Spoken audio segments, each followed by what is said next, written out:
Shalom, selamat pagi Bapak Ibu Saudara Jemaat GKMI Surabaya, dan selamat pagi Jemaat GKMI Cabang Iktus.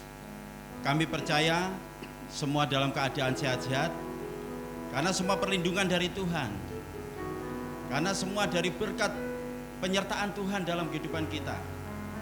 Meskipun kita ada di tengah-tengah pandemi saat ini, sebagai orang percaya Tuhan selalu melindungi dan memberkati dalam kehidupan kita bersama keluarga. Amin.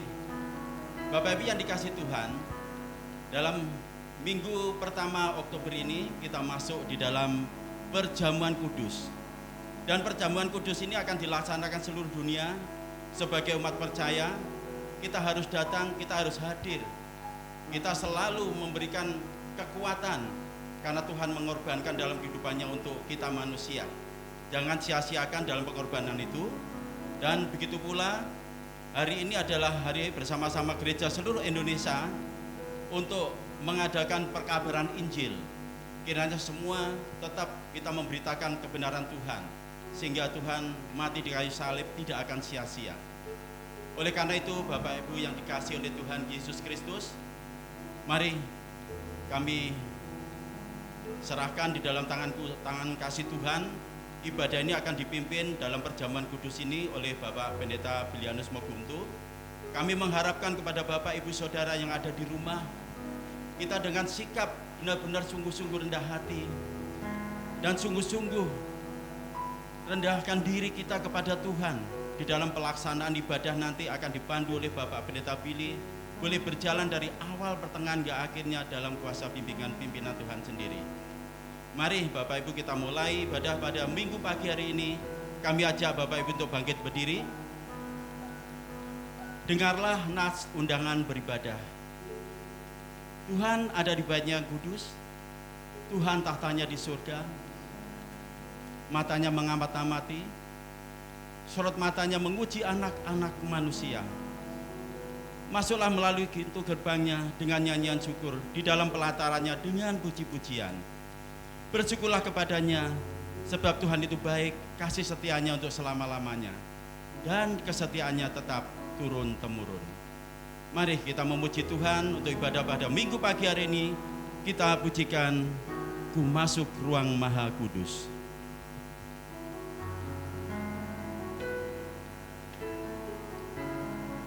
Kami ucap syukur dan terima kasih Tuhan, karena kasih-Mu kami boleh hadir di tempat ini Tuhan. Kami akan masuk ke ruang-Mu yang kudus Tuhan, karena Engkau adalah darah anak domba. Kami akan menyembah dan memuji dan muliakan nama-Mu. Mari kita sama-sama kita katakan, Ku masuk ruang Maha Kudus.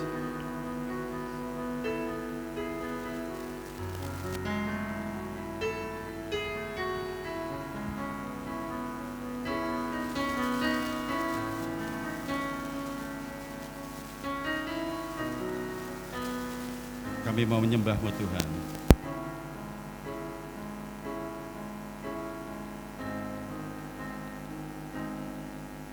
Ku masuk ruang Maha Kudus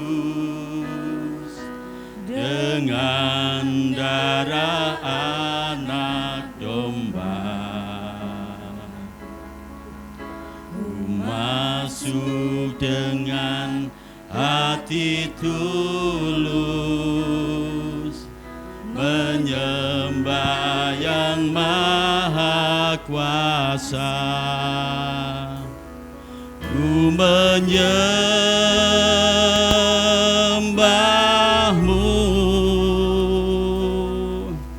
ku sembah-Mu,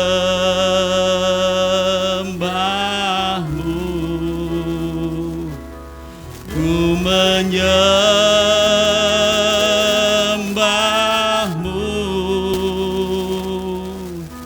ku sembah-Mu,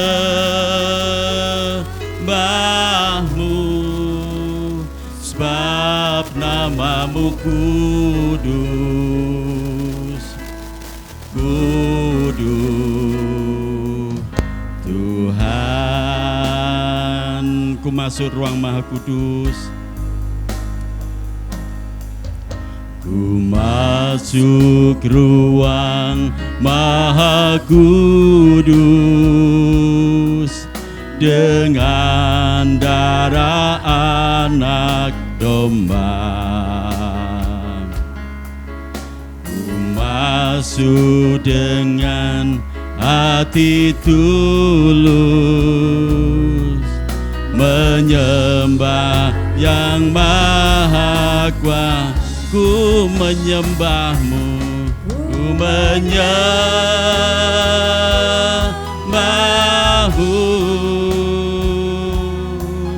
ku sembahmu,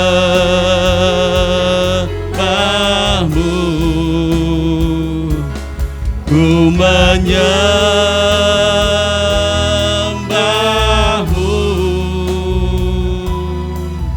ku sembahmu,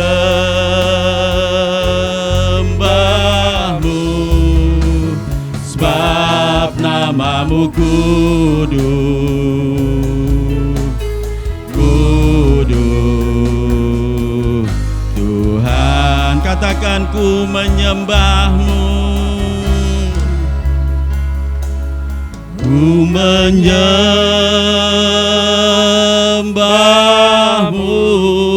ku sembah ke Tuhan. Terima kasih Tuhan, kami menyembahmu ya Tuhan.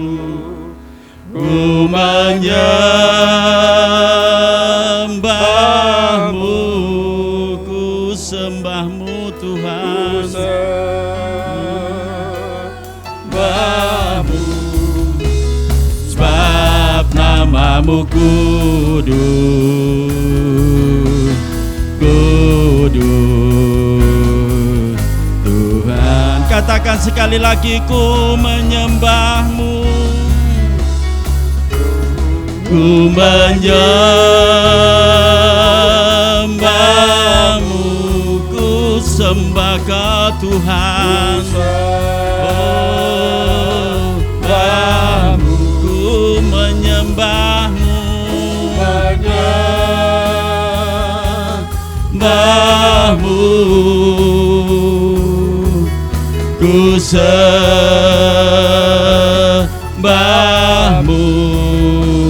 sebab namamu kudus,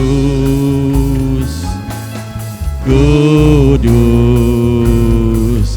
Tuhan, katakan sebab namamu kudus, sebab namamu kudus, kudus. Tuhan.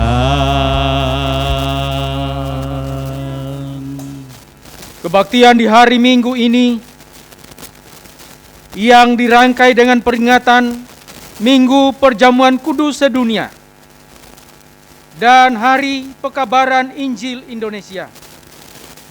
Kita mulai di dalam nama Allah Sang Pendamai Ciptaan, melalui putranya Tuhan Yesus Kristus.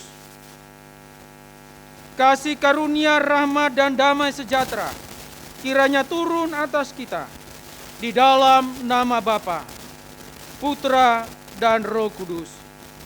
Amin. Gloria Patri.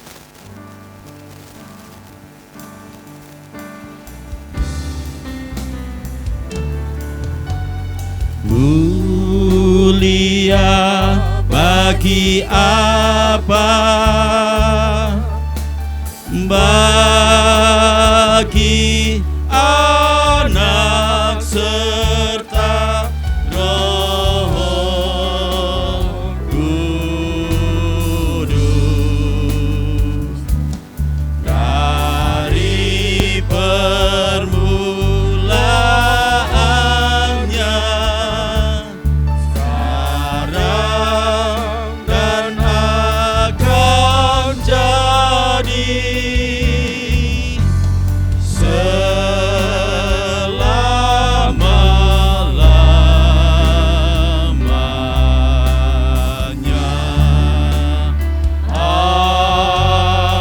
Amin. Dengarkanlah nats pembimbing yang terambil dari surat 1 Tesalonika pasal 1 ayat yang ke-5a yang berbunyi demikian.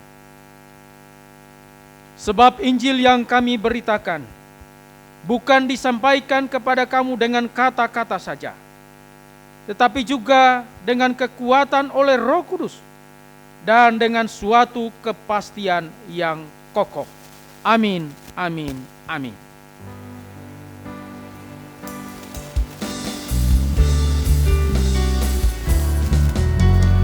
Amin, amin, amin.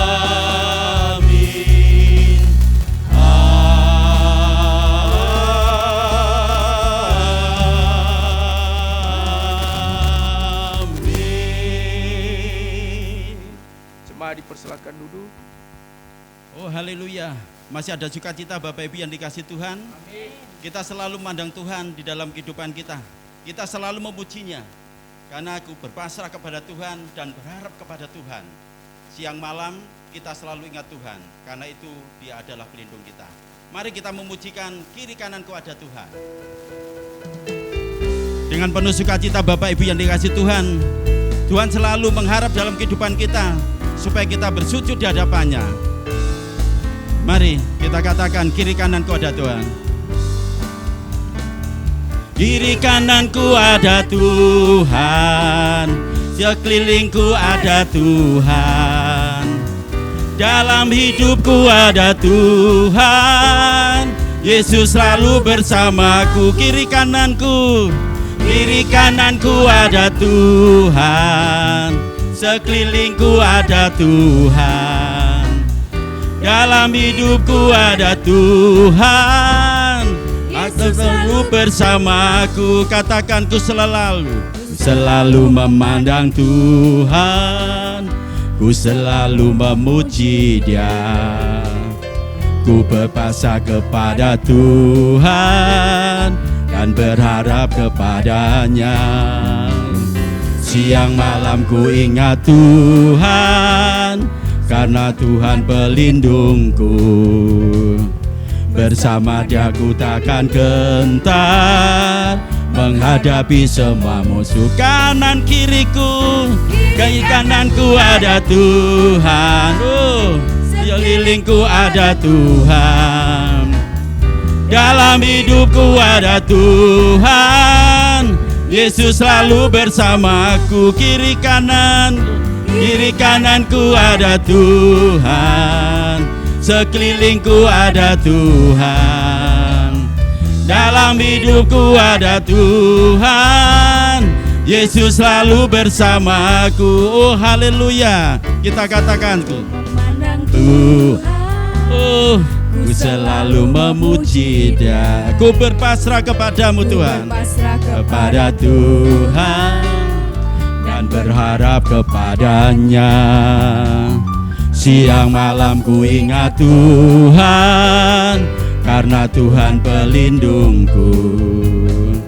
Bersama Dia ku takkan gentar menghadapi semuamu. Katakan sekali lagi, kanan kiriku, kananku ada Tuhan. Oh haleluya, ada Tuhan, dalam hidupku ada Tuhan. Yesus selalu bersama. Kiri kananku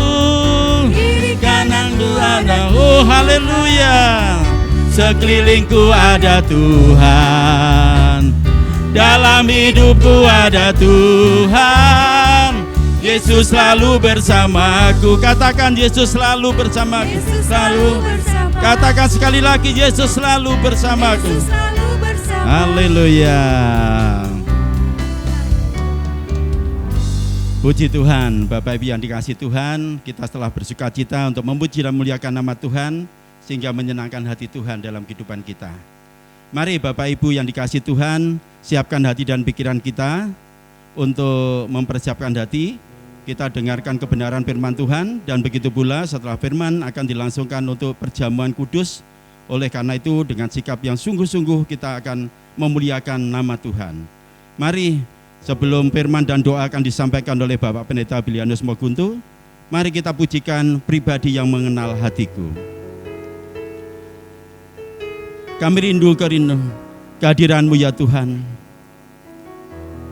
Kami siap untuk memuji dan memuliakan nama-Mu Tuhan. kami merindukan Engkau.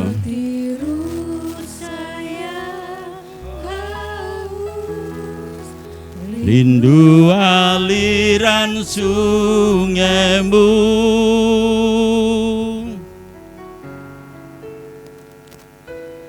hatiku tak tahan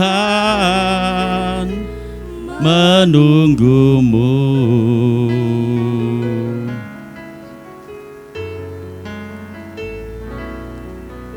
Bagai tanah gersang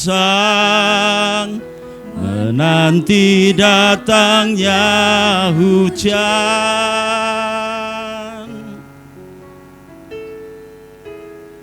begitupun jiwaku. Tuhan, hanya Engkau, hanya Engkau,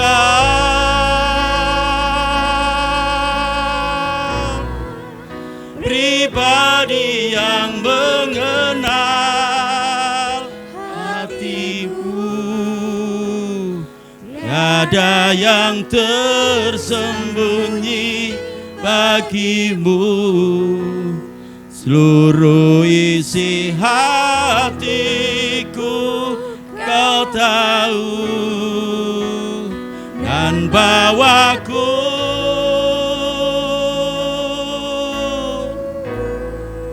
untuk lebih dekat lagi padamu,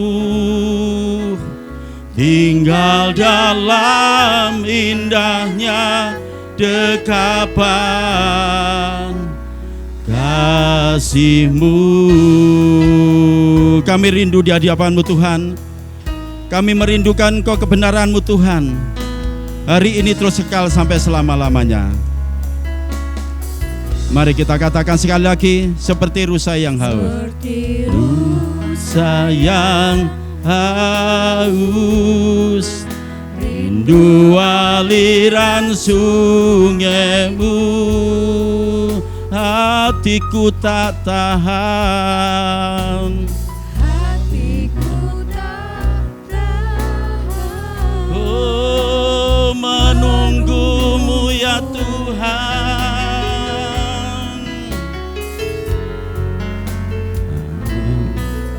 Bagai tanah gersang menanti datangnya hujan, begitupun jiwa kami Tuhan merindukan Kau Tuhan. Begitupun jiwaku Tuhan, katakan hanya Engkau, hanya Engkau,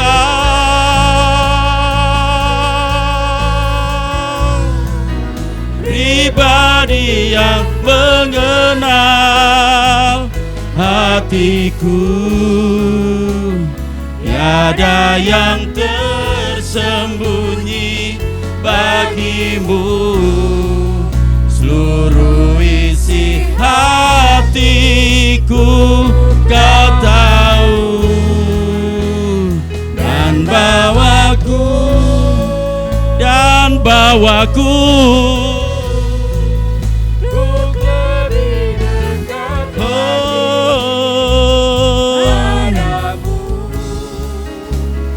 tinggal dalam indahnya dekapan kasih-Ku. Katakan sekali lagi, hanya Engkau, hanya Engkau, oh,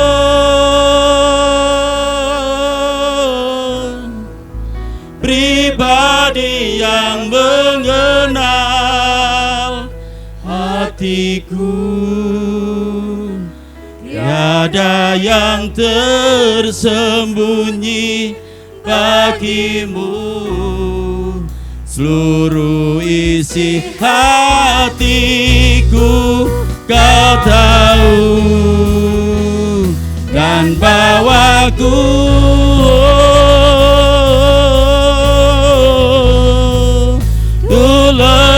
dekat lagi padamu, tinggal dalam indahnya dekapan kasih-Mu. Katakan, tinggal dalam indahnya dekapan. Tinggal dalam indahnya dekapan kasih-Mu.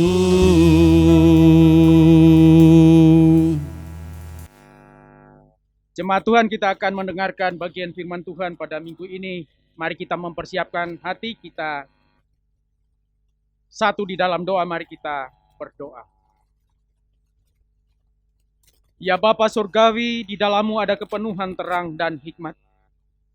Maka terangilah hati dan pikiran kami oleh Roh Kudus-Mu.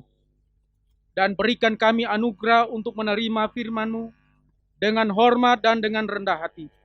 Sehingga kami dilengkapi oleh sabda-Mu dan dapat mewujudkannya dalam hidup beriman kami hari demi hari. Demi Yesus Kristus, Sang Firman yang hidup, kami berdoa. Amin. Pembacaan firman Tuhan pada minggu ini terambil dari surat Roma pasal pertama ayat 16 dan 17.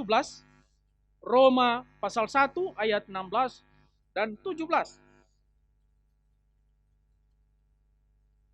Injil itu kekuatan Allah. Sebab aku mempunyai keyakinan yang kokoh dalam Injil. Karena Injil adalah kekuatan Allah yang menyelamatkan setiap orang yang percaya. Pertama-tama orang Yahudi, tetapi juga orang Yunani. Sebab di dalamnya nyata kebenaran Allah yang bertolak dari iman dan memimpin kepada iman. Seperti ada tertulis, orang benar akan hidup oleh iman. Demikian jauh pembacaan firman Tuhan. Yang berbahagia adalah kita semua yang mendengarkan firman Allah dan yang melaksanakannya dalam kehidupan kita hari demi hari. Tema khotbah yang akan kita renungkan di minggu ini, keyakinan akan Injil. Keyakinan akan Injil. Nah, Bapak Ibu Saudara terkasih dalam Tuhan, Roma pasal 1 ayat 16 dan 17 ini menjadi tema utama surat Roma. Surat Paulus kepada jemaat di Roma, intinya ada di pasal 1 ayat 16 dan 17 ini. Ini yang menjadi inti dasar yang dijabarkan oleh Paulus dalam penjabaran doktrinal dari pasal 1 sampai pasal 11, lalu pasal 12 dan seterusnya. Paulus berbicara tentang aplikasi dari doktrin itu dalam kehidupan sehari-hari. Nah, Bapak Ibu Saudara terkasih dalam Tuhan, menarik di sini Paulus memulai ayat 16 dengan kalimat, sebab aku mempunyai keyakinan yang kokoh dalam Injil. Frase kata dimulai dengan frase sebab. Tentu ayat 16 ini atau 16a ini tidak bisa berdiri sendiri lalu kita comot sendiri dan kita coba tafsirkan. Ayat 16 ini masih berkaitan dengan ayat-ayat sebelumnya di atas. Yakni ayat 14 yang menjadi alasan. Jadi ayat 16 ini dimulai dengan kata sebab, kalimat di awal atau kata di awal, sebab. Ini menjadi alasan yang menunjukkan bahwa ayat 16 ini merupakan alasan tambahan dari ayat 14. Jadi ayat 14 itu menjadi alasan Paulus rindu berkunjung di Roma, memberitakan Injil di Roma karena dia katakan, aku mempunyai hutang baik kepada orang Yahudi maupun non-Yahudi. Itu yang pertama alasannya.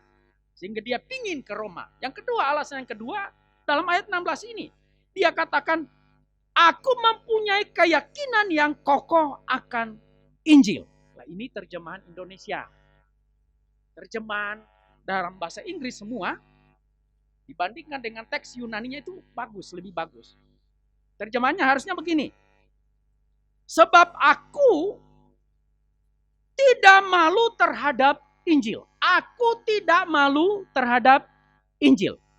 Pertanyaannya, mengapa Paulus perlu mengungkapkan bahwa ia tidak perlu malu terhadap Injil?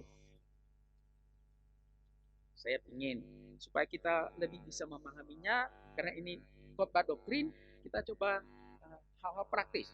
Saya mau tanya Pak Gianto. Ini supaya yang saya sampaikan ini mendarat kepada jemaat, dimengerti. Pak Gi dulu saya sangat yakin, hakul yakin ketika pendekatan kepada Ibu Gianto itu waktu masih pendekatan, upaya pendekatan, ditentukan Pak Gi artinya berusaha untuk meyakinkan Ibu Gi. Amin. Dan saya sangat yakin Pak Gi punya keyakinan mau diterima, puji Tuhan, tidak diterima oleh Ibu Gi juga puji Tuhan, begitu ya. Sehingga Pak Gianto maju kan, begitu ya Pak Gianto kira-kira. Amin. Dengan kata lain, Pak Gi memproklamasikan isi hati Pak Gianto kepada Ibu Gi, bahwa Pak Gianto tresno sama Ibu Gi. Saya sangat yakin Pak Gi tidak pakai malu-malu. Amin. Percaya diri kan? Percaya diri, tidak malu. Saya juga dulu begitu. Karena kalau saya malu, bagaimana mungkin Ibu Meni akan mengerti bahwa saya suka Ibu Meni? Kalau saya tidak berani memproklamasikan isi hati saya, aku tresno karo kowe. Saya mengesampingkan rasa malu, walaupun mungkin ada alasan. Saya malu-malu, aduh nanti misalnya pertimbangan, aduh ini kalau nggak diterima hancur deh rasanya. Ya. Laki-laki bisa lemas kalau cintanya ditolak. Waduh, bisa tidak makan, tidak ada selera makan 1 minggu, bisa jadi. Tapi coba dikesampingkan semua rasa malu, percaya diri, maju. Lalu menyatakan proklamasi rasa cinta itu. Dan ternyata gayung bersambut kan, begitu Pak Gianto ya? Ya. Puji Tuhan. Paulus mengungkapkan ayat 16, sebab aku tidak malu terhadap Injil. Seharusnya kalau coba kita mereview latar belakang, konteks latar belakang, Paulus seharusnya punya alasan untuk malu. Kenapa? Konteks latar belakang yang bisa menjadi alasan Paulus itu bisa malu, yang pertama, kota Roma. Kota Roma adalah pusat kota kekaisaran waktu itu. Pusat kota kekaisaran, pusat pemerintahan. Dan Roma waktu itu memiliki wilayah kekuasaan yang luas. Termasuk Israel waktu itu masuk wilayah kekuasaan Roma. Di kota Roma berkumpul orang-orang pintar, para cendekia. Berkumpul orang-orang kaya, berkumpul orang-orang yang punya pengaruh. Dengan kata lain, di kota Roma kehidupan majemuk, terjadi perjumpaan budaya baik Yahudi, non-Yahudi melebur di situ dengan budaya yang disebut dengan budaya Helenis yang dipengaruhi oleh budaya Yunani. Dan orang Yunani itu sangat mengidolakan, mengagungkan hikmat. Sehingga tadi saya katakan di kota Roma berkumpul orang-orang pintar, para cendekia. Tapi juga Roma menjadi pusat kota kebudayaan, pusat kota perdagangan, ekonomi, pusat kota peradaban. Nah, kita bisa membayangkan kota yang semegah itu dengan taraf hidup seperti itu masyarakatnya, orang-orang pintar.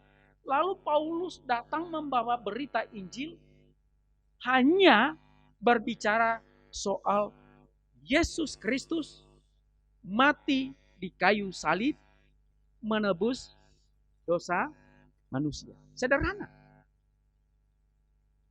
Makanya dalam bagian lain dikatakan bahwa bagi orang Yunani, pemberitaan Injil yang dilakukan oleh Paulus merupakan kebodohan. Kenapa? Bagaimana mungkin? Kok bisa? Bagaimana bisa?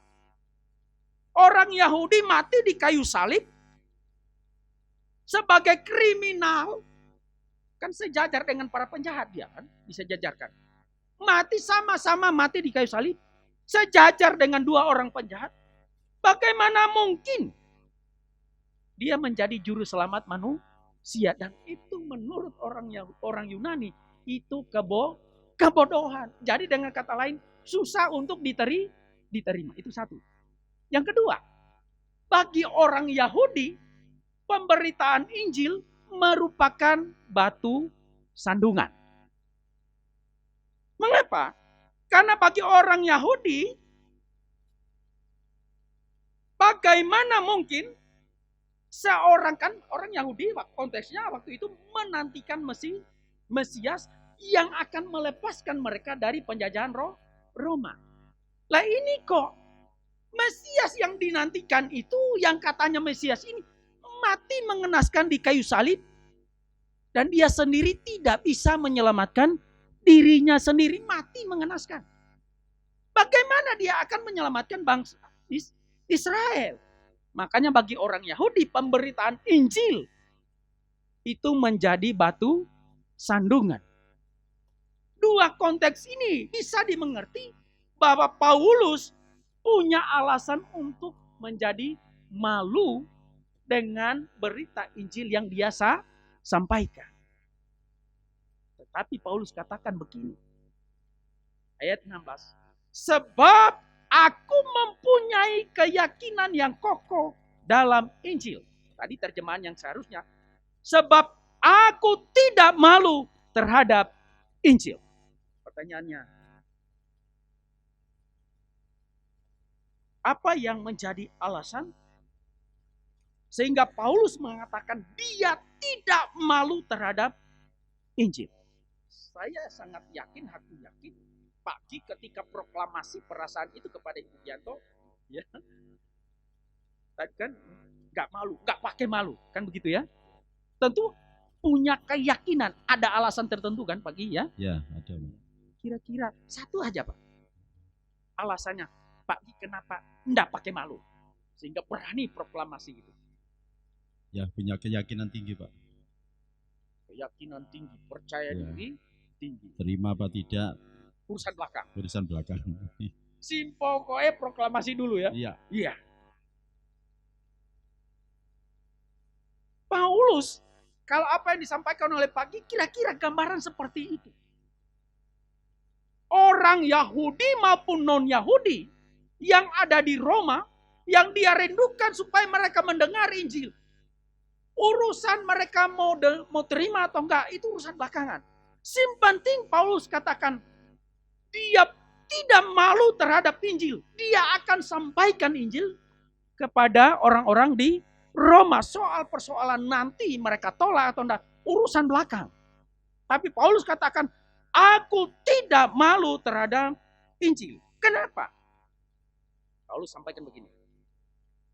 Karena Injil, perhatikan, karena Injil adalah kekuatan Allah yang menyelamatkan setiap orang percaya.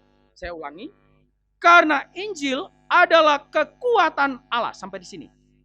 Karena Injil adalah kekuatan Allah yang menyelamatkan setiap orang percaya. Paulus berkata, aku tidak malu terhadap Injil. Tidak malu. Walaupun punya alasan, kalau tadi mereview latar belakang, punya alasan untuk menjadi malu. Karena waktu itu perkembangan kemajuan pendidikan di kota Roma itu tinggi. Orang-orang pemikir-pemikir filsafat. Sementara Injil yang disampaikan nampaknya kurang relevan dengan mereka. Jadi mungkin loh bilang juru selamat, ya kan? Itu buktinya mati di kayu mengenaskan. Bagi orang Yahudi katanya Mesias, menyelamatkan diri sendiri nggak bisa. Bagaimana mungkin menyelamatkan orang Israel? Batu sandungan. Tapi Paulus berkata, aku mempunyai keyakinan yang kokoh terhadap Injil karena Injil adalah kekuatan Allah yang menyelamatkan.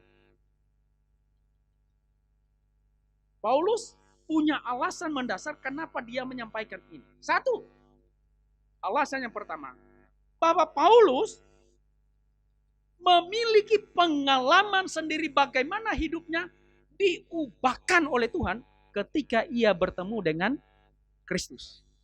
Perjumpaan dengan Tuhan mengubahkan hidupnya.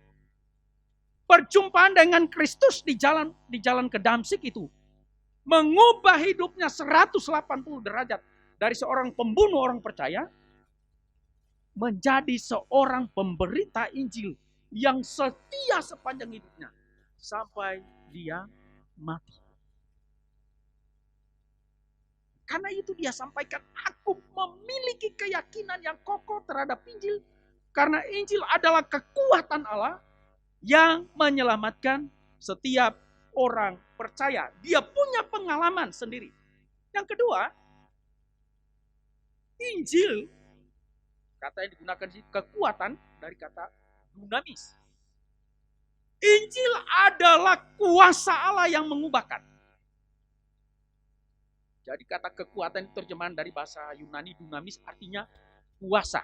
Makanya Paulus punya keyakinan yang kokoh karena dia sendiri mengalami. Injil adalah kuasa Allah yang mengubahkan, yang memiliki daya jangkau, yang memiliki daya dobrak sampai kepada kedalaman hati manusia. Injil bisa terobos. Karena itu ketika firman, biasanya KKR, firman disampaikan, orang bisa ketika Injil menyentuh kedalaman hati. Orang bisa menangis, terisak-isak, bertobat, dia sungguh-sungguh menyerahkan hidupnya untuk dipimpin oleh Tuhan. Beda. Berita Injil itu beda dengan berita biasa. Beda. Membaca Alkitab beda dengan membaca koran. Beda dengan membaca buku biasa. Membaca Alkitab punya kuasa untuk mengubahkan hidup.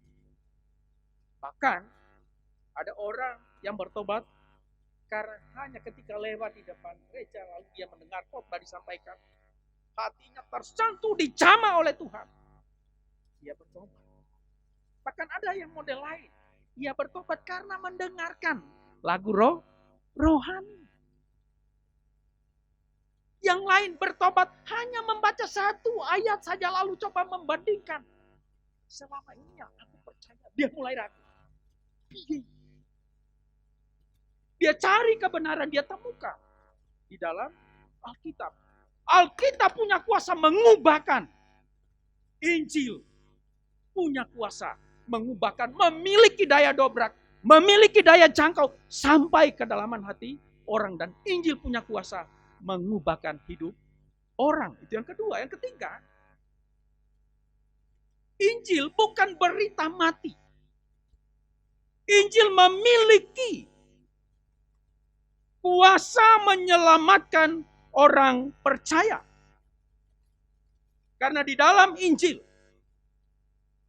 ada kuasa Allah tetapi juga ada penyertaan dan kehadiran Allah.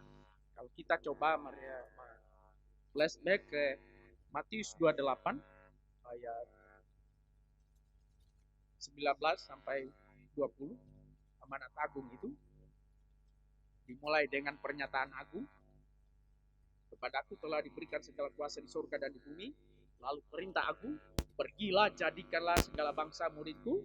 Lalu penyertaan agung, dan ketahuilah aku menyertai kamu senantiasa sampai pada kesudahan. Di dalam pemberitaan Injil dan di dalam Injil itu ada kuasa penyertaan Allah dan ada kehadiran Allah. Lalu yang berikut, Bagi Paulus, di dalam Injil dan dalam pemberitaan Injil, kuasa Allah yang menyelamatkan itu diterima oleh seseorang dengan jalan mempercayainya. Tadi diungkapkan ya. Injil adalah kekuatan Allah yang menyelamatkan setiap orang yang percaya. Siapa yang percaya diubahkan hidupnya oleh Tuhan. Jadi kuasa penyelamatan itu diterima oleh seseorang melalui iman. Yang berikut, bagi Paulus, Injil juga menyatakan kebenaran Allah yang bertolak dari iman dan memimpin kepada iman. Perhatikan frase dalam ayat 17. Sebab di dalamnya nyata kebenaran Allah yang bertolak dari iman dan memimpin kepada iman. Pertanyaannya, kebenaran Allah yang mana yang dimaksud? Sebab di dalamnya nyata, di dalam Injil, nyata kebenaran Allah. Kebenaran Allah yang mana? Paulus hendak menegaskan bahwa di dalam pengertian, di dalam Injil nyata kebenaran Allah, yakni status manusia di hadapan Allah sebagai orang berdosa, ketika dia percaya kepada Injil yang diberitakan, maka statusnya diubahkan oleh Tuhan menjadi orang benar. Jadi karya Allah, tindakan Allah yang mengubahkan status manusia di hadapannya menjadi orang benar. Dengan bahasa sederhana, Allah membenarkan manusia berdosa di hadapannya menjadi orang benar. Itulah inti Injil. Dan itu yang disampaikan oleh Paulus. Dan hal-hal inilah yang menjadi keyakinan Paulus mengapa dia bersemangat untuk memberitakan Injil kepada jemaat di Roma. Nah, Bapak Ibu Saudara yang terkasih dalam Tuhan,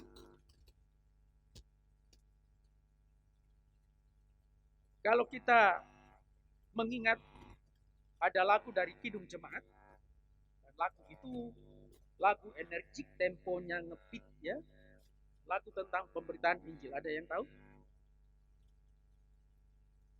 Ya, kita harus membawa berita pada dunia dalam gelap tentang kebenaran dan kasih dan damai yang menetap, dan damai yang menetap.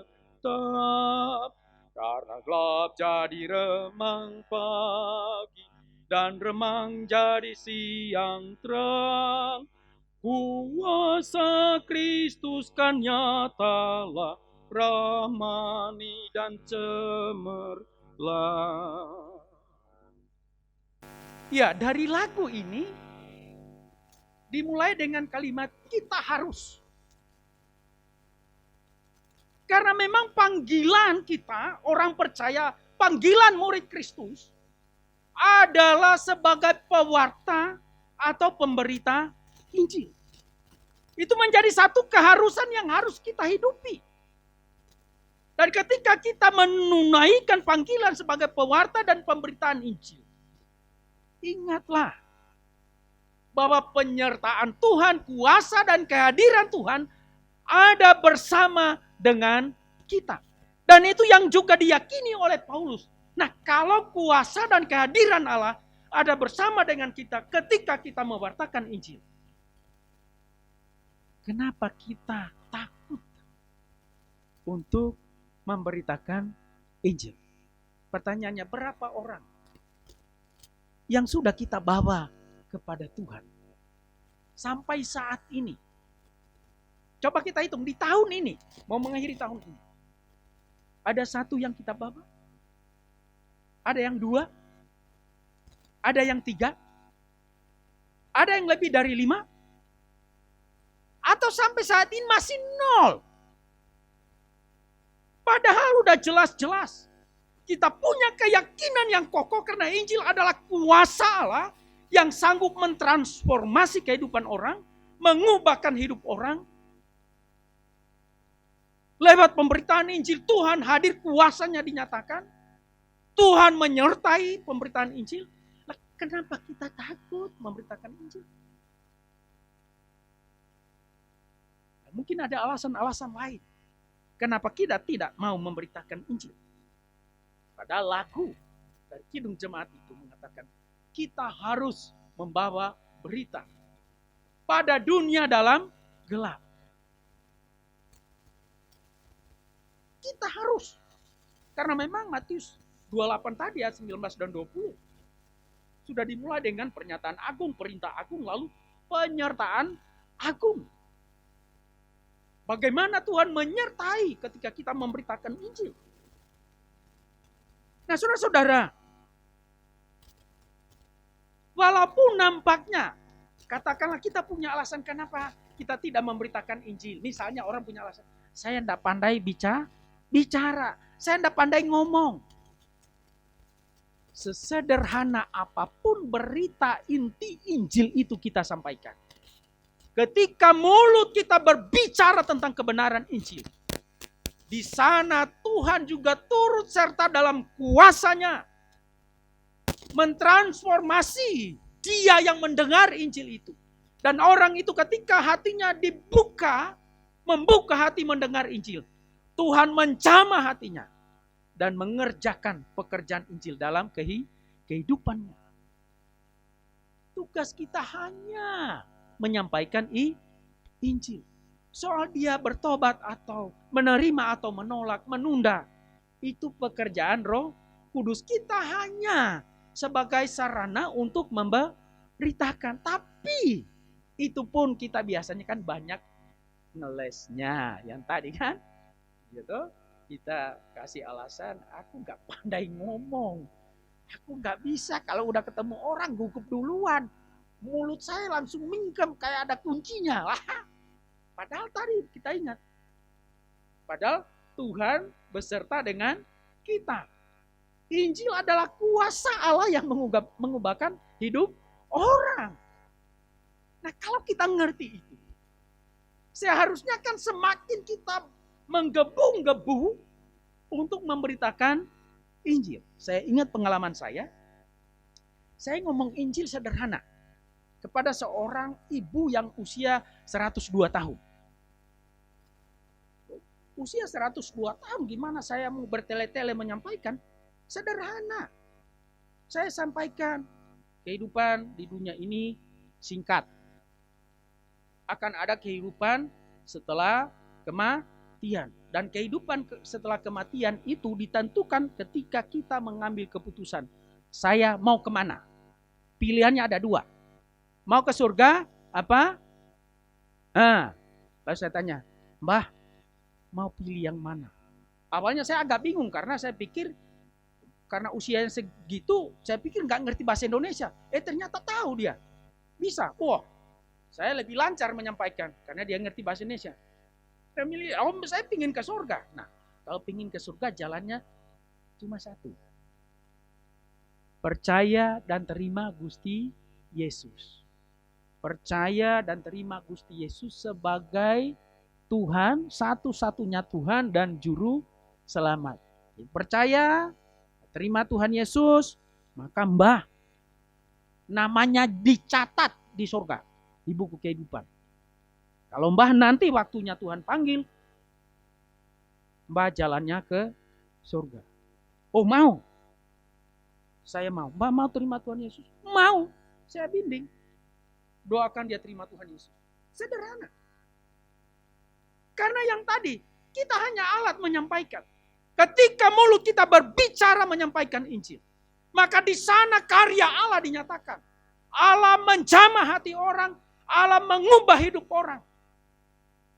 Kuasa penyertaan Allah dinyatakan. Dan karena itu, Paulus mengatakan, aku memiliki keyakinan yang kokoh terhadap Injil.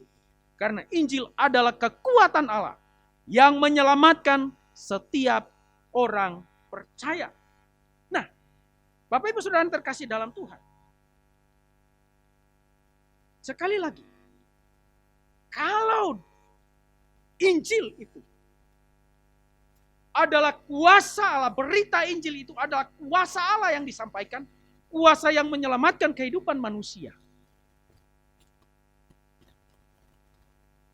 Apakah masih ada kerinduan di hati kita? Hati yang berkobar-kobar terhadap panggilan Injil, panggilan pewartaan, panggilan pemberitaan Injil itu untuk kita lakukan. Kalau kita belum menjangkau 1 jiwa, mengakhiri tahun ini, usahakanlah minimal bawa 1 jiwa. Bawa 1 jiwa kepada Tuhan. Kalau kita coba menghidupi panggilan pewartaan Injil itu, seperti yang saya katakan, saya ingatkan. Andaikan jemaat 60, lalu punya komitmen dalam 1 tahun ini, masing-masing membawa 1 saja. Tahun depan jumlahnya sudah berapa? 1 tahun 1 loh. Nah kalau berapa tahun? Kalikan saja.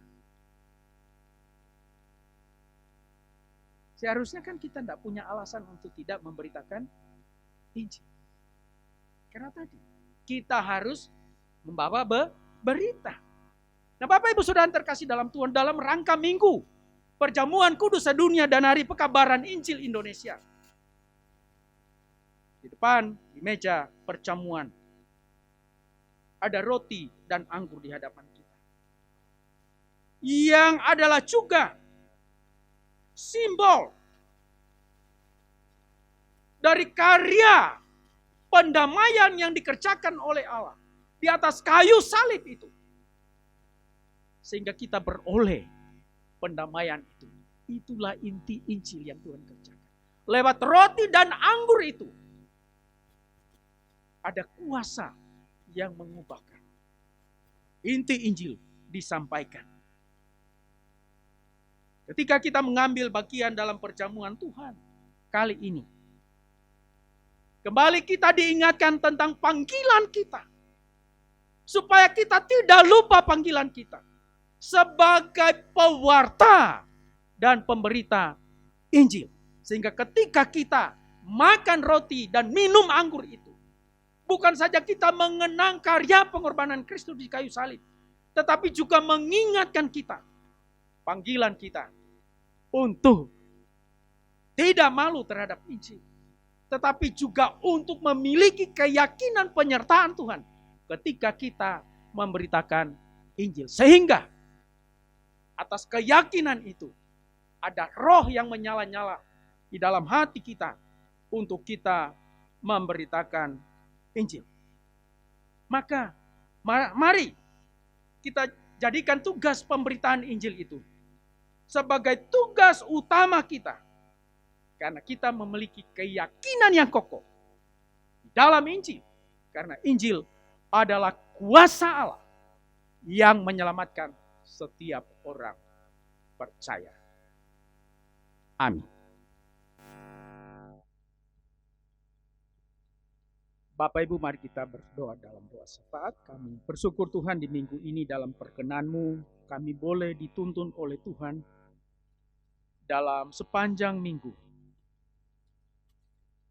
Dalam karya-karya Tuhan dalam kehidupan kami, lewat pekerjaan, lewat kehidupan rumah tangga, lewat usaha kami, lewat pelayanan. Bahkan dalam bagian-bagian aktivitas kami yang boleh kami lakukan. Semua Tuhan sudah berkati dan Tuhan sudah memimpin serta menyertai. Terima kasih Bapak, terima kasih. Karena itu kami bersyukur di minggu ini dalam perkenan Tuhan. Kami boleh dilayakan oleh Tuhan beribadah. Bahkan kami boleh diperkenan oleh Tuhan untuk mengambil bagian dalam perjamuan Tuhan. Terima kasih Bapak. Sungguh anugerah Tuhan yang tidak terhingga memungkinkan kami menerima anugerah Tuhan, yakni keselamatan yang Tuhan beri. Karena kami sudah diampuni oleh Tuhan. Kami diperdamaikan oleh Tuhan. Kami dimerdekakan oleh Tuhan. Kami dikuduskan oleh Tuhan. Kami dibenarkan oleh Tuhan. Terima kasih Bapak, terima kasih. Dan untuk sepanjang minggu ke depan, kembali kami peliharakan kehidupan umat-Mu. Tuhan, Engkau yang akan memeliharakan segala yang terbaik dalam kehidupan umat-Mu. Engkau peliharakan kesehatan tubuh bagi jemaat-Mu. Mereka yang sedang mengalami kelemahan tubuh, kami berdoa di dalam nama Tuhan Yesus. Biarlah juga mereka mengalami pemulihan. Tuhan melawat mereka, menjamah setiap kelemahan tubuh mereka. Dan biarlah juga oleh anugerah Tuhan, dalam waktu Tuhan, kesembuhan itu sempurna menjadi bagian mereka. Demikian jemaat-Mu yang memiliki pergumulan yang lain. Kami berdoa Tuhan, tolong Tuhan memberi jalan keluar. Karena Engkau adalah jalan keluar bagi kami yang berharap kepada-Mu. Terima kasih Bapa. Tuhan memberkati usaha-usaha jemaat. Tuhan memberkati yang bekerja, bahkan yang sedang mencari pekerjaan. Diberkati, dibukakan jalan oleh Tuhan. Yang juga sedang mencari tempat pelayanan, Tuhan juga akan menuntun ke satu tempat yang Tuhan siapkan dan sediakan bagi mereka. Terima kasih Bapak. Kami juga mengingat untuk kelangsungan pembangunan kantor sinode. Kami berdoa Tuhan Engkau memberkati panitia yang bekerja, memberkati kontraktor, memberkati para tukang-tukang yang bekerja. Demikian juga para donatur yang terlibat, bahkan juga keterlibatan gereja-gereja GKMI dalam mendukung kelangsungan pembangunan ini. Kami berdoa kiranya Tuhan kami boleh mempersembahkan yang terbaik bagi Tuhan. Mempersembahkan yang terbaik bagi rumah Tuhan ini. Dan ini pun boleh menjadi rumah bersama bagi jemaat Tuhan GKMI. Dan ini menjadi juga kebanggaan kami. Bahwa Tuhan Engkaulah yang telah memberkati sepanjang pembangunan kantor sinode ini. Terima kasih Bapak, mohonkan berkat-Mu untuk para donatur yang sudah mengambil bagian. Bahkan mereka yang sedang mengambil bagian, Tuhan memberkati mereka. Terima kasih Bapak. Demikian untuk program-program yang dikerjakan baik panitia 100 tahun GKMI. Demikian juga untuk pengurus sinode, pengurus PIPKA, bahkan juga PGMW 5. Dalam aras-aras pelayanan ini, semuanya kami serahkan dalam tangan kasih Tuhan. Tuhan yang memberkati setiap tanggung jawab pelayanan ini, sehingga dapat kami kerjakan maksimal untuk kemuliaan bagi nama Tuhan. Terima kasih Bapak. Demikian untuk program-program pelayanan, baik yang dikerjakan di gereja induk di GKMI Surabaya, demikian juga yang dikerjakan di gereja cabang. Kami berdoa Tuhan Engkau memberkati, sehingga sungguh setiap pelayanan boleh kami kerjakan.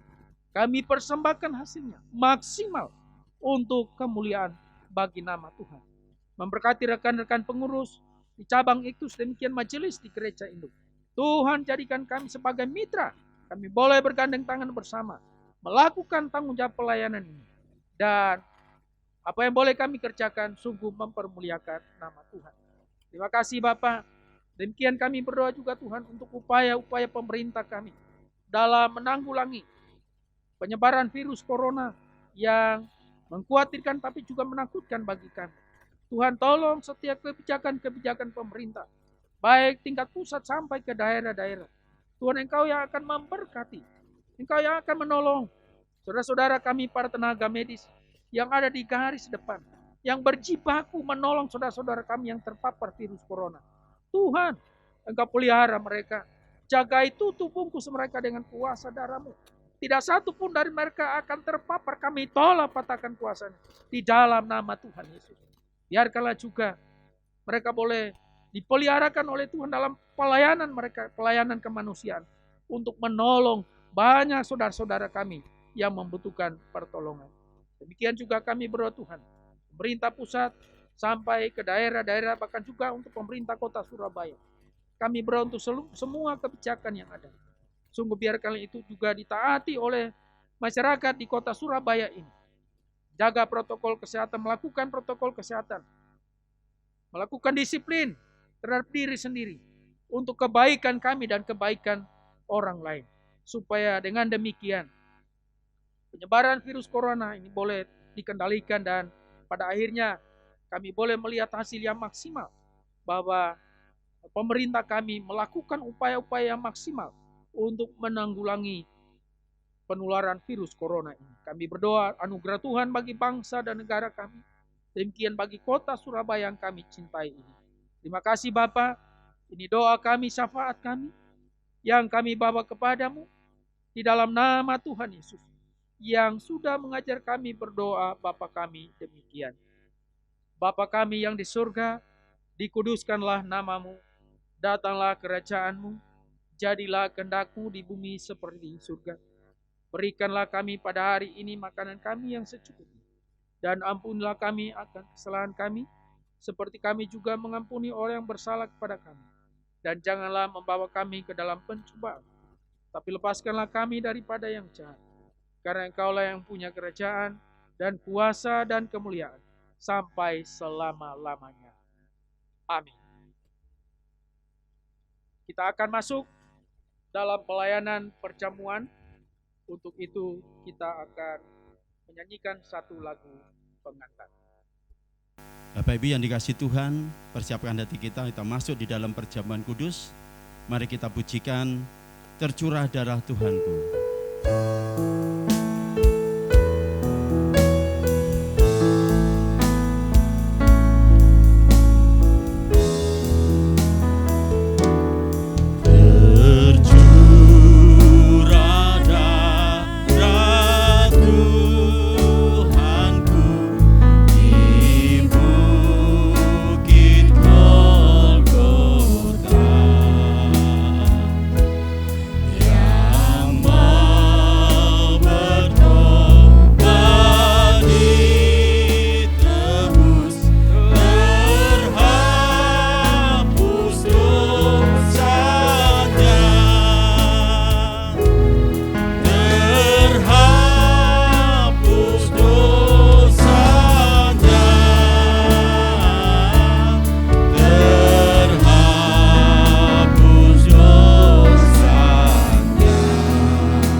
Dengarkanlah pengantar sakramen perjamuan kudus.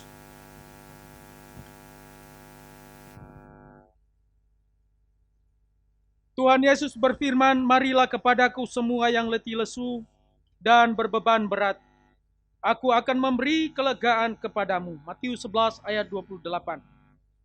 Sakramen perjamuan kudus disediakan bagi mereka yang sungguh-sungguh mengakui bahwa dirinya berdosa dan mau bertobat, serta menyerahkan hidupnya pada pemeliharaan ilahi. Juga telah menyatakan diri sebagai murid Yesus Kristus melalui sakramen baptisan dan atau sidi. Karena itu mari datanglah, ambillah perjamuan Tuhan dengan iman, dan kuatkanlah dirimu melalui persekutuan di dalam tubuh Kristus sambil mengucap syukur. Penetapan sakramen perjamuan kudus. Saudara-saudara dalam Yesus Kristus, dengarkanlah penetapan perjamuan kudus menurut 1 Korintus 11 ayat 23 hingga 26 yang berbunyi demikian. Sebab apa yang telah aku teruskan kepadamu telah aku terima dari Tuhan, yaitu bahwa Tuhan Yesus pada malam waktu ia diserahkan, ia mengambil roti, dan sesudah itu ia mengucap syukur atasnya. Ia memecah-mecahkannya dan berkata, "Inilah tubuhku yang diserahkan bagi kamu. Perbuatlah ini menjadi peringatan akan aku."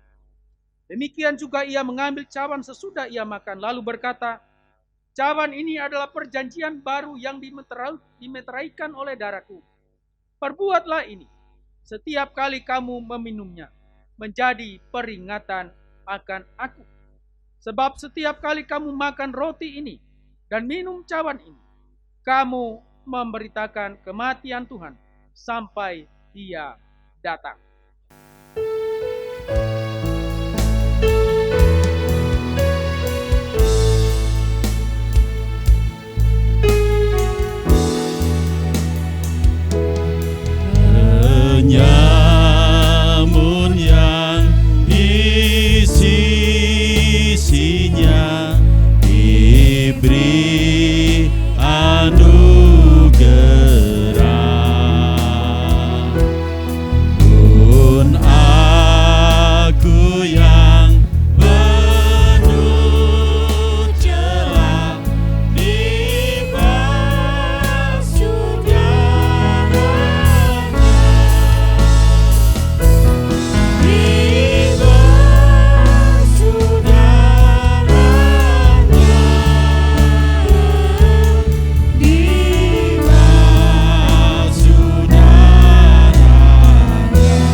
saya mempersilakan kita berdiri. Mari kita berdoa mengaku dosa di hadapan Tuhan.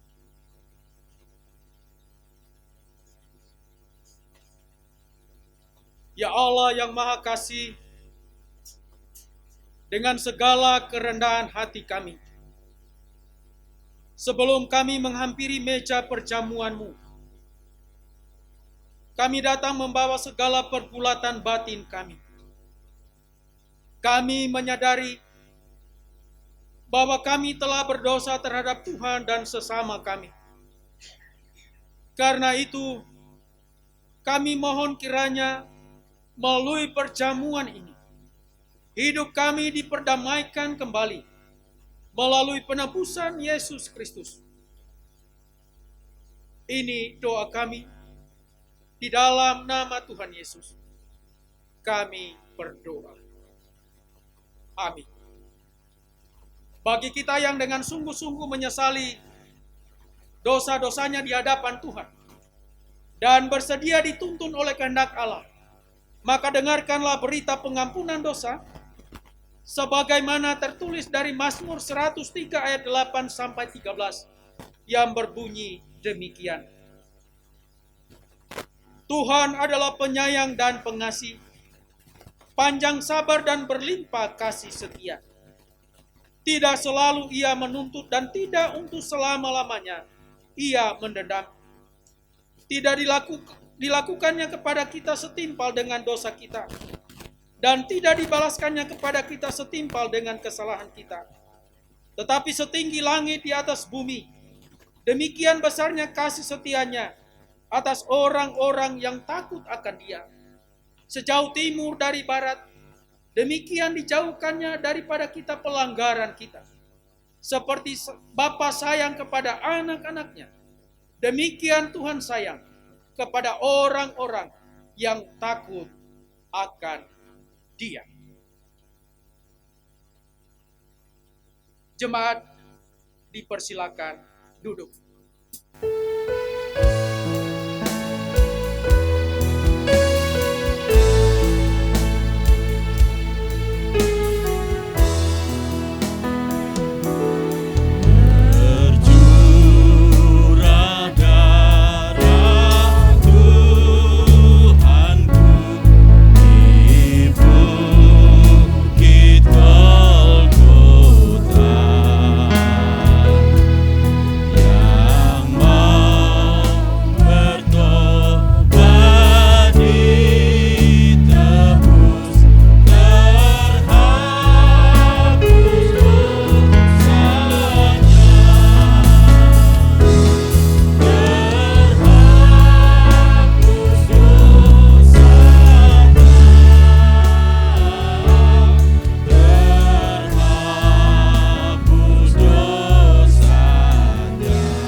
Jemaat Tuhan, sekali lagi mari kita berdoa untuk roti dan anggur yang tersedia.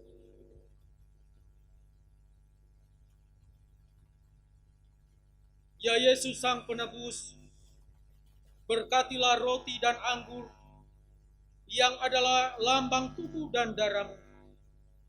Selagi kami mengenang penderitaan-Mu, kami menerima kehidupan-Mu. Semoga pikiran-Mu menjadi pikiran kami, hidup-Mu menjadi hidup kami, dan kasih-Mu menjadi kasih kami. Layakkanlah kami untuk makan dan minum bersama, serta layakkanlah hamba-Mu ini untuk menerimakan sakramen perjamuan ini bagi umat-Mu. Dalam pengasihan-Mu, Tuhan Yesus Kristus, Sang Penebus, kami berdoa. Amin.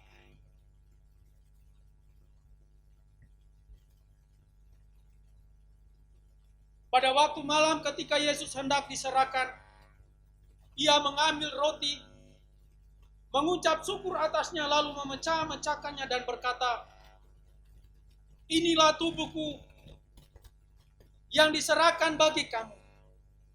Perbuatlah ini menjadi peringatan akan aku." Sesudah makan ia mengambil cawan,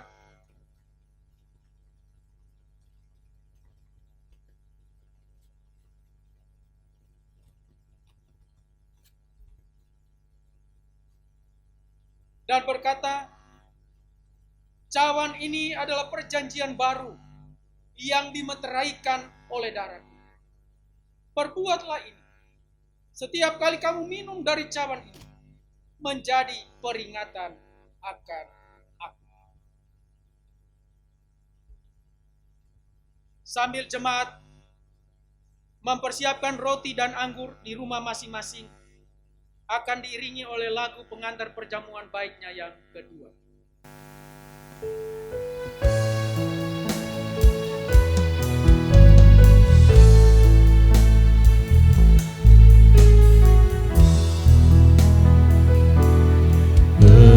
Penyamun yang di sisinya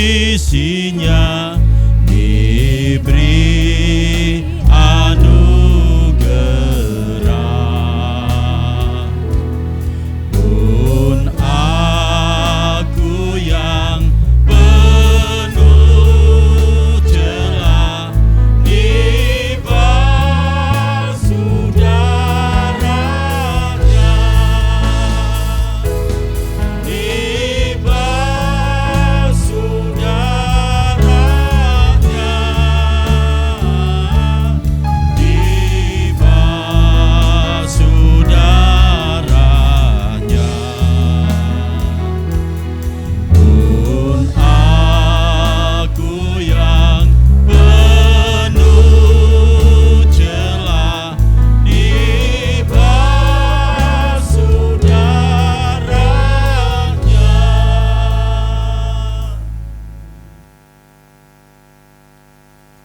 Jemaat Tuhan, mari kita mengangkat roti di tangan kanan kita.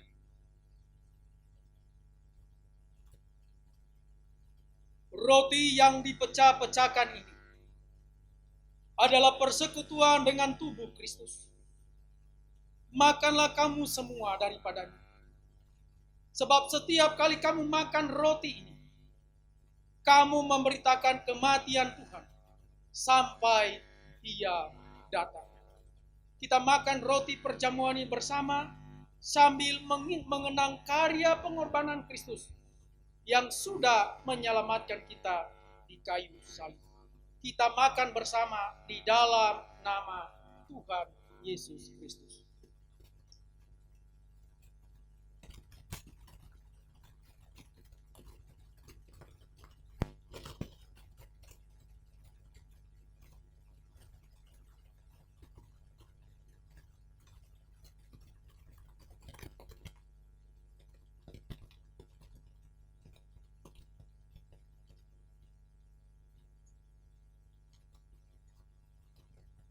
Kita angkat cawan perjamuan di tangan kanan kita. Cawan ini adalah perjanjian baru yang dimeteraikan oleh darah Kristus. Minumlah kamu semua daripadanya. Sebab setiap kali kamu minum dari cawan ini, kamu memberitakan kematian Tuhan sampai Ia datang. Kita minum bersama sambil mengenang pengorbanan Kristus di kayu salib yang sudah menyelamatkan kita. Kita minum bersama di dalam nama Tuhan Yesus Kristus.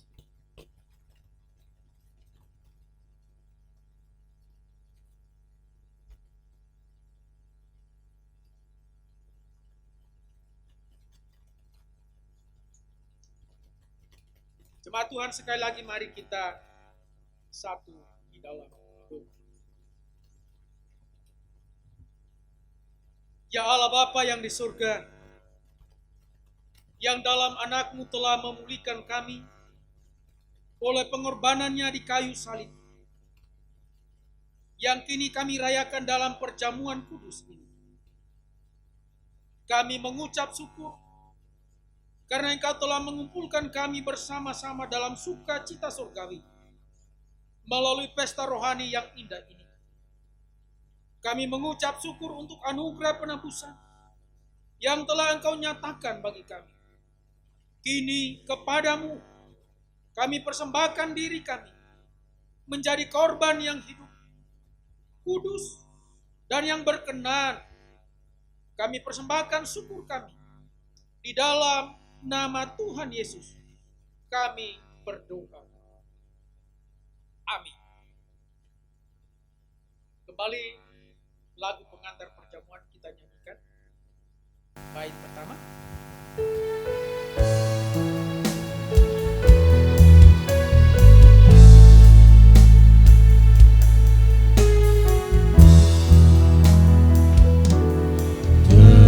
Tercurah darah Tuhanku di bukit Golgota, yang mau bertobat ditebus, terhapus dosanya, terhapus dosanya, terhapus dosanya, yang mau bertobat ditebus, terhapus dosanya.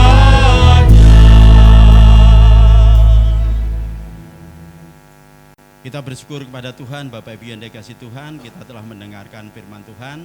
Kiranya firman itu menjadi bagian dalam hidup kita. Kita tidak hanya mendengar, tapi menjadikan berita Injil seperti Paulus yang telah lakukan. Terima kasih, dan begitu juga kita sudah melaksanakan perjamuan kudus, menunjukkan rasa hati kita sungguh-sungguh kepada Tuhan, sehingga pengorbanan Tuhan tidak sia-sia. Oleh karena itu, Bapak Ibu yang dikasihi Tuhan, tiba saatnya kita akan memberikan persembahan kepada Tuhan. Namun perlu diberitahukan kepada Bapak Ibu Saudara, persembahan masing-masing di rumah Bapak Ibu bisa dikumpulkan, dan setelah itu bisa dikirim melalui mungkin majelis atau pengurus setempat yang lebih dekat, dan bisa dikirim melalui rekening atas nama Bapak Bilianus Moguntu, itu di Induk. Kalau di Iktus untuk memberikan persembahannya bisa rekening dari Bu Sih Lumintarti. Itu yang kita bisa sampaikan, Bapak Ibu yang dikasihi Tuhan. Dan sebelum kita pujikan untuk lagu persembahan, dengarlah nats undangan persembahan pada saat ini, yaitu terambil dari kitab Imamat pasal 19 ayat yang kelima. Apabila kamu mempersembahkan korban keselamatan kepada Tuhan, kamu harus mempersembahkannya sedemikian hingga Tuhan berkenan akan kamu. Sambil tandu dijalankan, mari kita nyanyikan dari Kidung Jemaat nomor 235 ayat 1 dan 2. Mari kita katakan, ku dengar berkat-Mu turun bagai hujan yang lebat.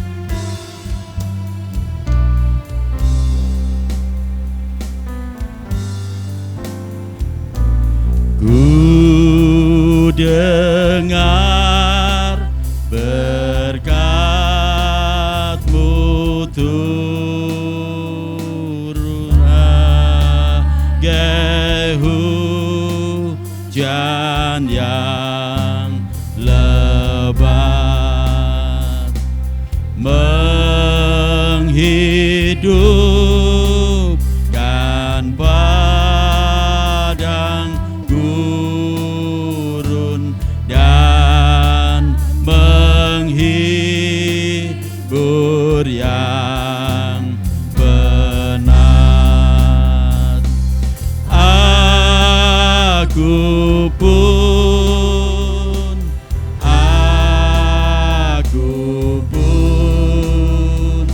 yang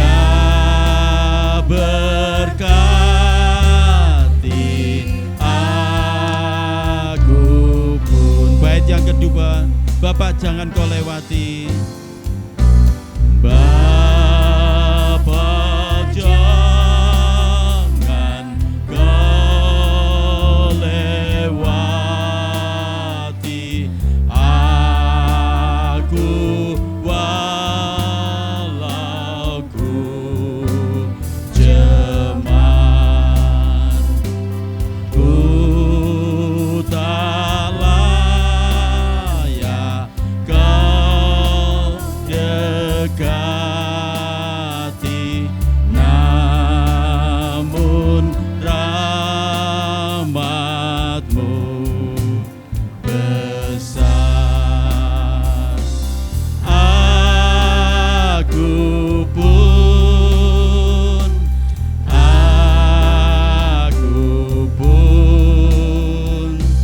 kasihani, aku pun.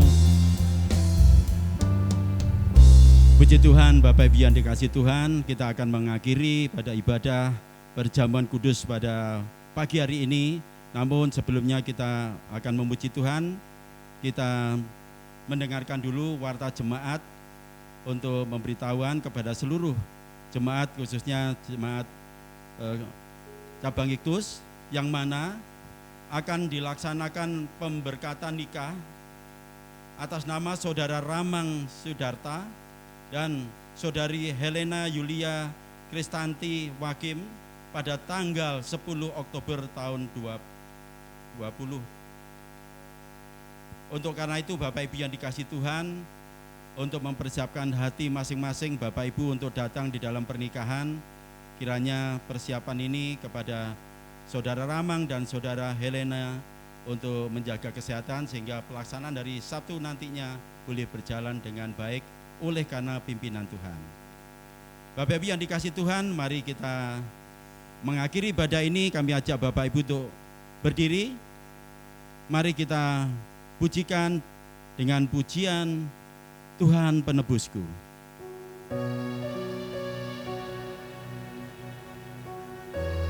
Terima kasih Tuhan, karena kasih-Mu Tuhan, Engkau selalu menjaga melindungi kami.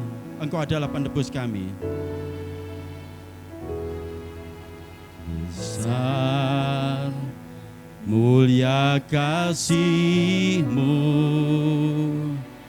Kau korbankan hidup-Mu, curahkan darah-Mu sebagai ganti dosaku. Kau berikan harapan di dalam kesesakan. Agunglah perbuatan-Mu, Yesus Tuhan penebusku, karena kasih-Mu yang selamatkanku, menyucikan dan menebus hidupku. Unaikan syukur buat pengorbanan-Mu, Maha mulia dan terindah Kau, Yesus. Mari katakan, besar mulia kasih-Mu. Besar mulia kasih-Mu, Kau korbankan untuk hidup kami ya Tuhan. Kami telah bersyukur kepadamu Tuhan, karena curahkan darah-Mu ya Tuhan, sebagai ganti dosaku Tuhan. Oh haleluya. Sebagai ganti dosaku.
Jemaat yang dikasihi Tuhan dan mengasihi Tuhan, sekarang arahkanlah hatimu kepada Tuhan. Pulanglah dalam damai sejahtera dan terimalah berkat Tuhan. Tuhan memberkati engkau dan melindungi engkau. Tuhan menyinari engkau dengan wajah-Nya dan memberi engkau kasih karunia. Tuhan menghadapkan wajah-Nya kepadamu dan memberi engkau damai sejahtera dari saat ini sampai selama-lamanya. Amin. Kepada Allah beri puji.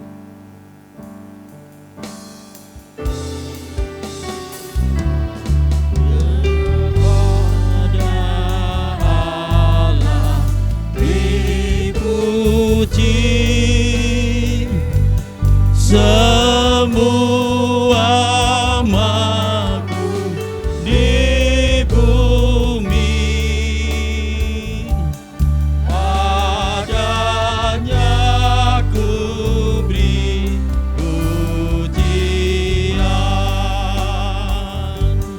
Bapa, Anak, dan Roh Suci. Amin.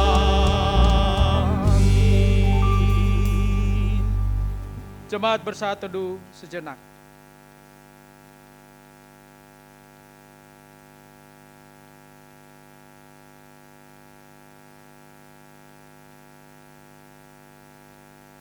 Saat teduh selesai, jemaat dipersilakan duduk. Dengan demikian ibadah kita telah selesai. Selamat hari Minggu, tetap jaga kesehatan, ikuti protokol yang ditetapkan oleh pemerintah. Sepanjang minggu ini kita percaya Tuhan menyertai kita. Amin. Selamat hari Minggu, Tuhan memberkati. Shalom.